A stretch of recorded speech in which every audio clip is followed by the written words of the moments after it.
What is going on, guys? Yep, I'm kicked out of my office again thanks to supply chain issues that are affecting the livability of my own damn house. God, man.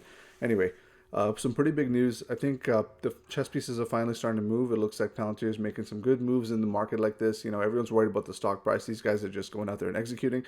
But the big news I'm trying to say is that they opened up a second major account in Europe, and this one is actually in Germany. Now, keep in mind, they already have an office in Germany. It's in Munich, but this is a second account after France, right? And the France one yielded some good results with things like Airbus, right, for instance.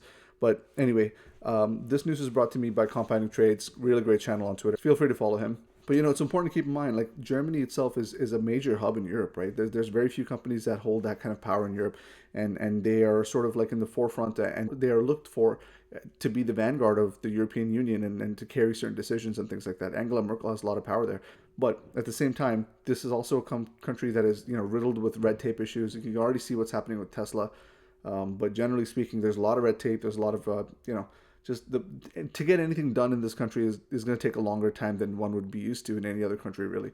And it is what it is. It has a lot of problems like any other country, but it happens to be a major hub in Europe. And here's the thing. I got a few theories on this actually. So there was that video with the Edge AI thing, or there was a video with the Edge AI or Edge AP, I think it was, where they were saying that this kind of software is going to be eventually, handed down. Other allies will be participating in these exercises and stuff. I have a feeling that NATO's in the backyard here. A lot of sort of military purposes. I believe there's a base there as well. This information is brought to me by Chris Patel. Shout out to you, bro. Because of these kind of contexts, I feel like when they do dissipate this software from the military side over to their allies, it's going to be through this kind of proxy office here. It's just possible. You never know. I mean, everything's done through the internet anyway. It could literally come from Denver or wherever they are. So. But most likely they're going to use some kind of proxy and it'll go through here and the servers and stuff because of GDPR, which is like a data protection law that Germany actually kind of, if I'm not mistaken, they were like very huge proponents of this stuff. So Palantir will most likely have to use these European offices as proxies, and why not have one in Germany, which is a major hub. Now, the second thing is there's a lot of multinational companies in Germany. It's absolutely not it's a very huge commercial hub. So Palantir could be addressing the commercial side of it where, they have a lot of, for example, and Alex Karp might be pulling out something from Elon, like a page from Elon's book, right? Elon moved to Germany and Brandenburg and set up a factory there to compete with legacy automakers in Germany. Alex Karp would be moving the chess pieces around just to compete with SAP, for instance, who are in Germany as well, right? So, you never know. This could be a very strategic move. I think it is a strategic move. And by being this strategic, they're able to address the commercial side, in which case they have the potential to solve these supply chain issues. And by the way, like Germany, all these multinational companies, they all are part of this massive supply chain in Europe. So it's really ripe for low-hanging fruit that they can just kind of pick off there. SAP is not a traditional competitor, of course, right? I don't think they are.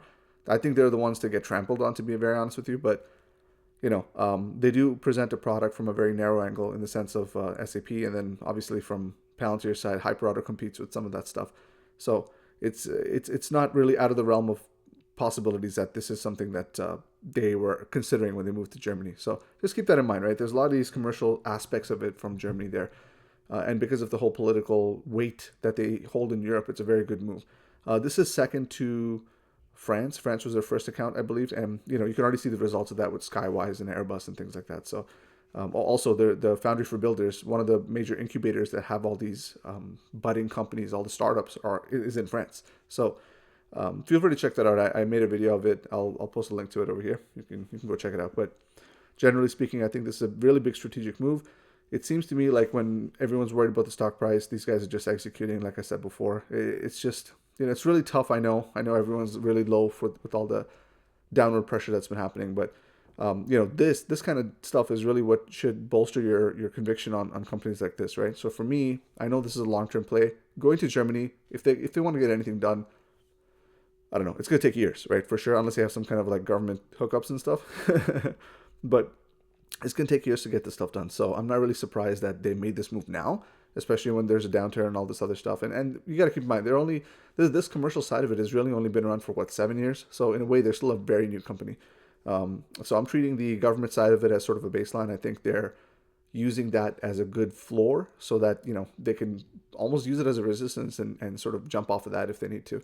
So this is going to be one of those offices and one of those accounts that improve as time comes. And by the way, also that whole Merck deal, Merck is a German multinational company who's based in Darmstadt, I think. But either way, they already have a big deal here, just like how they did with France and Airbus, right? So over here they have that supply chain deal with Merck, and this who's to say that's the first supply chain deal they're going to make here. And anyway, so before we move, I'm actually going to read you something from the person who actually put out this post here. So Paula Cipierre, who is a data protection, privacy engineering, and this is what she does: public policy at Palantir Technologies. Just going to read you a quick blurb, okay? Thrilled to announce that we are finally launched Palantir Technologies Deutschland after Palantir Technologies France. This is our second account in Europe, along with our brand new German website, and she puts a website there. We're excited to use this channel to showcase Palantir Technologies platforms and philosophy, clear myths and misconceptions about the industry, and share exciting news about the work and vision of our amazing German-based company. I want to read you one more thing, and you can see it from the image here, but I want to read you one more thing, which is very, very interesting to see, which is our motto in Germany is patience is for those who have time. Boom, bro, that's a mic drop. I'll tell you why. In this kind of space, the faster you move, the better value you get. I always say this in any of my videos when it comes to onboarding. Palantir's one big plus is that they don't take a long time to onboard their platforms. So, for these guys, they're trying to move quick. And whenever they're trying to go somewhere, they won't go without a purpose, right? They're not just going to go there just because something happens to be there and then they're going to prospect. They have a purpose, they have a vision in mind, and they're going to go there to execute it. So you can only imagine there's some more deals and stuff that are going to come down the pipelines. As these companies onboard Palantir software, you're going to start to see the network effects, because if they can onboard faster, then the data gets onboarded faster, the whole pipeline gets onboarded faster, and really it just becomes operational much faster. Which is why I think Airbus, they were able to increase their operational efficiencies by 30% or something wild like that. So you're going to see this across the board. So I think we're just getting started with these things, but it seems very, very bullish to me that they're in Germany, especially since it's such a sort of mega hub for Europe in general and that entire sort of region. But yeah, that's it for me. I will leave all the links in the description below. Feel free to go check it out. I will leave you guys here, and you guys have a beautiful rest of your day. Peace.